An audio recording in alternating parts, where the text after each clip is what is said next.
నమస్కారం. తీర్థయాత్ర కార్యక్రమానికి స్వాగతం. విలక్షణ వ్యక్తిత్వం, విశిష్ట మూర్తిమత్వం ఆదర్శ జీవన విధానం వల్ల ఏర్పడుతుంది. ఇందుకు ఎందరో యోగులు, మహర్షులు, అవధూతల జీవన గాథలే ప్రత్యక్ష ఉదాహరణలు. జనాన్ని ఉద్ధరించడానికి, వారిలో ఆత్మ చైతన్యాన్ని సముద్ధరణ చేయటానికి ఎందరో మహానుభావులు, దివ్య పురుషులు ఆవిర్భవించిన దివ్యస్థలి మన భరతభూమి.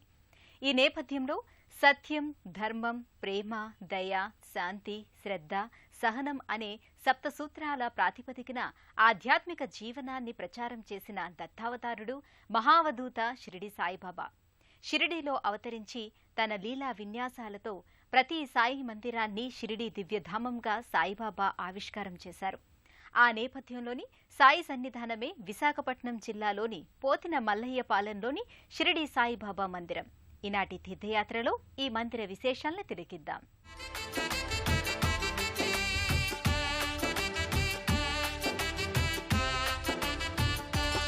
సాయిబాబా శరణం, సాయినాథా శరణం, సాయిబాబా శరణం, సాయినాథా శరణం, సాయిబాబా శరణం, సాయినాథా శరణం, సాయిబాబా శరణం, సాయినాథా శరణం.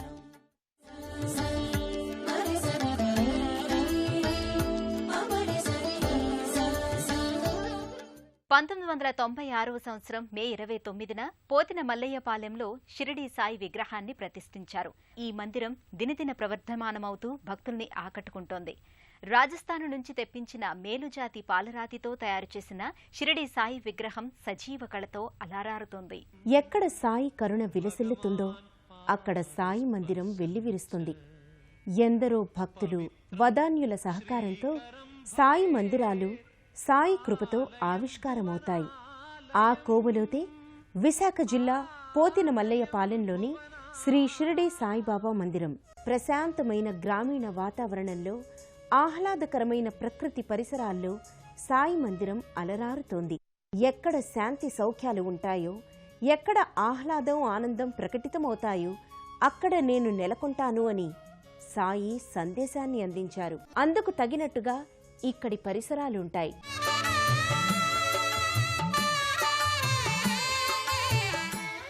పోతిన మల్లయ్యపాలెం మందిరంలో ఉన్న సాయిబాబా విగ్రహం చుట్టూ భక్తులు ప్రదక్షిణలు చేసుకునే వెసులుబాటు ఉంటుంది. ప్రధాన మందిరం వెనుక ప్రత్యేకంగా మరో సాయి విగ్రహం ఉంటుంది. ఈ విగ్రహాన్ని దత్త సాయిగా భక్తులు కొలుచుకుంటారు. భక్తులు ఇక్కడ సాయి సచ్చరిత్రను పారాయణ చేస్తారు.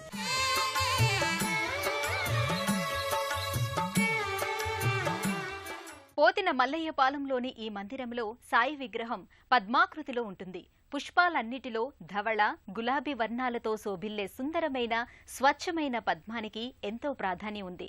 పూర్ణ వికసిత పద్మంలో ఉన్న దేవతామూర్తుల్ని, మహర్షుల్ని, యోగుల్ని, వారి స్వరూపాల్ని దర్శించుకోవటం ద్వారా సకల మనోభిష్టాలన్నీ నెరవేరుతాయి. షిరిడి సాయి సన్మంగళమూర్తి మందిరంలో అత్యంత ఆకర్షణీయంగా విరాజమానమై ఉంటుంది. శరణం శరణం శరణం. సాధారణంగా మనం చూసే సాయి విగ్రహాలకు భిన్నంగా ఇక్కడ సాయి పద్మంలో ఆసీనుడై ఉంటాడు. అందుకే ఈ సాయిని ఐశ్వర్య సాయిగా భక్తులు కొలుచుకుంటారు. సాయి దర్శనానికి నిత్యం ఎంతో మంది భక్తులు ఈ మందిరానికి తరలి వస్తారు. కరుణామయుడు సాయి శరణం బాబా శరణం శరణం. విశేషించి గురువారాల్లో ఈ మందిరంలో భక్తజన సందోహం పోటెత్తుతుంది. స్త్రీ, పురుషులు వేర్వేరు వరుస క్రమాలలో బారులు తీరి సాయిని దర్శించుకుంటారు. పోతిన మల్లయ్యపాలెంలో ఉన్న సాయి మందిరంలో ప్రతినిత్యం సాయిబాబాకు అభిషేక వేడుకను నిర్వహిస్తారు. భక్తులే స్వయంగా బాబాకు అభిషేకాన్ని నిర్వహించుకునే అవకాశం ఇక్కడ ఉంది. సాయి పాలరాతి మూర్తులతో పాటు రజత, పంచలోహ మూర్తులకు అభిషేక వేడుకను జరుపుతారు. ప్రతినిత్యం అభిషేకానంతరం సాయి మూర్తిని సర్వాంగ శోభితంగా తీర్చిదిద్దుతారు. పద్మాకృతిలో ఆసీనుడైన సాయి సర్వాలంకృతంగా తేజరిల్లుతాడు. పుష్పమాలికలతో మకర తోరణయుక్తంగా కిరీటం, పట్టు శాలువాలతో సాయి ఐశ్వర్య సాయిగా కొలువుతీరి ఉంటాడు. పూర్ణ వికసిత పద్మం పరబ్రహ్మతత్వానికి ప్రతిరూపం. పుష్పదళాలన్నీ ఆవరించి మధ్యలో ఉన్న ఆమలకం ఆ తేజోమూర్తి సృజనకు ప్రతిరూపం. అలాంటి విశిష్టమైన పద్మాకృతిలో ఉన్న సాయిని దర్శించుకుంటే ఇహపర సౌఖ్యాలు సిద్ధిస్తాయి. పద్మాసన స్థిత సాయి దర్శనాన్ని భక్తులు సకల శుభకరంగా భావిస్తారు. తమ ఆశలకు, ఆకాంక్షలకు, ఆశయాలకు, మనోభీష్టాలకు ఓ రూపాన్ని కల్పించమని, తమ మనో ఈప్సితాలకు సాకారత్వాన్ని కల్పించమని భక్తులు సభక్తికంగా వేడుకుంటారు. ఆద్యంతాలు లేని ఈశ్వర స్వరూపమే సాయి రూపంగా వ్యక్తమైంది. పోతిన మల్లయ్యపాలెంలోని సాయి మందిరంలో పలు ఉపాలయాలున్నాయి. ఈ ఉపాలయాలలో నాగేంద్ర స్వామి సన్నిధి విశిష్టమైనది. అలాగే దత్తాత్రేయ స్వామి మూర్తిని ఈ సన్నిధిలో నల్లరాతి మూర్తిగా భక్తులు దర్శించుకుంటారు. రజత కవచాలంకృతంగా గణపతి మకర తోరణయుక్తంగా నెలకొని ఉంటాడు. సాయి మందిరానికి ఎడమవైపు దత్తాత్రేయ స్వామి సన్నిధి ఉంటుంది. నల్లరాతితో మల్చిన ఈ మూర్తి పక్కనే ఉత్సవమూర్తి ఉంటుంది.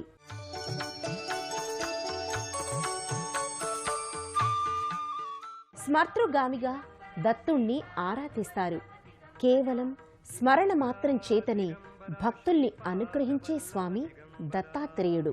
త్రిగుణాల్ని కలబోసుకున్న అత్రికి, అసూయను జయించిన అనసూయకు జన్మించిన నారాయణ స్వరూపం దత్తాత్రేయుడు. నారాయణుడి విలక్షణ అవతార పరంపరలో దత్తావతారం 6వది. విశ్వగురువుగా స్వామి త్రిమూర్తి స్వరూపునిగా ప్రకటితమవుతాడు.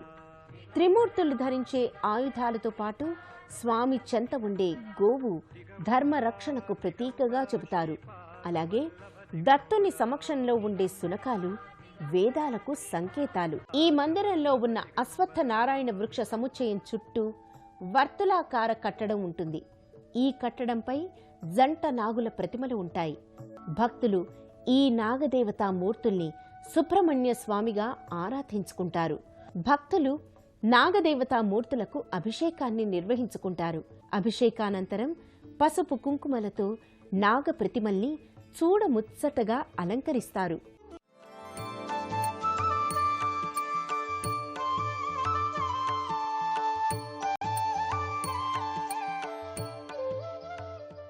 పోతిన మల్లయ్యపాలెంలో ఉన్న సాయి మందిరం నిత్యం భక్తులతో కలకలలాడుతూ ఉంటుంది.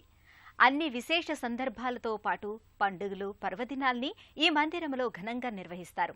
ప్రతి సంవత్సరం మే 29వ తేదీన మందిర వార్షికోత్సవాన్ని ఇక్కడ ఘనంగా జరుపుతారు. మందిర వార్షికోత్సవం సందర్భంగా మహాకుంభాభిషేకాన్ని ప్రతి సంవత్సరం నిర్వహిస్తారు. ప్రతి ఏటా గురు పౌర్ణమి, శ్రీరామనవమి, ఉగాది, దత్త జయంతి వంటి పర్వదినాలు సాయి విశేష పూజల నేపథ్యంగా పరిఢవిల్లుతాయి. కార్తీక మాసంలో దీపారాధన కన్నుల పండుగగా వెల్లివిరుస్తుంది. దత్త జయంతి సందర్భంగా సామూహిక సాయి దత్త వ్రతాల్ని నిర్వహిస్తారు. మహాశివరాత్రి నాడు సాయికి వెన్నతో అభిషేకాన్ని నిర్వహించడం ఇక్కడ మరో ప్రత్యేకత. ప్రతి గురువారం అన్నార్తులైన నిరుపేదలకు, అలాగే సాయి భక్తులకు అన్నదానాన్ని నిర్వహిస్తారు. సాయి భక్తి అనే అంతర్వాహిని ఎందరో భక్తుల్ని ఏకం చేస్తుంది. సాయి పథం వైపు నడిపిస్తుంది. సాయి అంటే ఓ వ్యక్తి కాదు, సమున్నత ఆధ్యాత్మిక శక్తి. ఎక్కడెక్కడి వారినో తన లీలా వైభవంతో ఒక చోటకు ఈ విధంగా సాయి రప్పించుకున్నాడు. తన పట్ల భక్తితో, అనురక్తితో తన దర్శనార్థులై వచ్చిన భక్తుల మొరల్ని సాయి శ్రద్ధతో ఆలకిస్తున్నాడు. సాయి పాదార విందాలే మోక్ష సాధనా మార్గాలుగా భక్తులు భావిస్తారు. అందుకే బాబా పాదాలపై భక్తులు సాగిలపడి పరిపరి విధాలుగా వేడుకుంటారు. అన్నీ సాయి అయి తమను అన్ని వేళలా ఆదుకోవాలని విన్నవించుకుంటారు. సుప్రభాత సేవ నుంచి ఈ మందిరంలో ఆరాధనలు, అర్చనలు, హారతులు, భజనలు, సంకీర్తనల నేపథ్యంగా సాయి పూజా సంవిధానం ఓ ఆరాధన క్రతువులా సాగుతుంది. ఎంతెంత దయనీది ఓ సాయి, మమ్మాదుకో ఓ దయానిధి అంటూ భక్తులు సాయిని రకరకాలుగా విధాలుగా వేడుకుంటారు. చలువరాతి మందిరంగా అత్యంత సౌందర్యవంతంగా తీర్చిదిద్దిన ఈ ఆలయంలో సాయిని కళ్ళారా దర్శించుకొని మనసారా సేవించుకొని భక్తులు పులకితులవుతారు.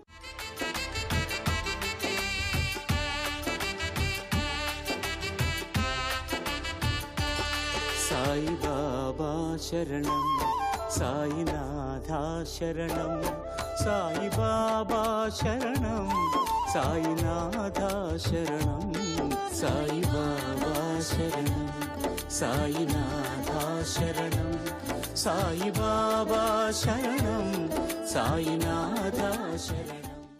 సాయి అనేది కేవలం 2 అక్షరాల పదం కాదు. అది సాగర గర్భమంత లోతైనది, ఆకాశమంత అనంతమైనది. ఈ తత్వాన్ని ఇసుకరేణువంత అర్థం చేసుకోవాలన్నా దుర్లభం.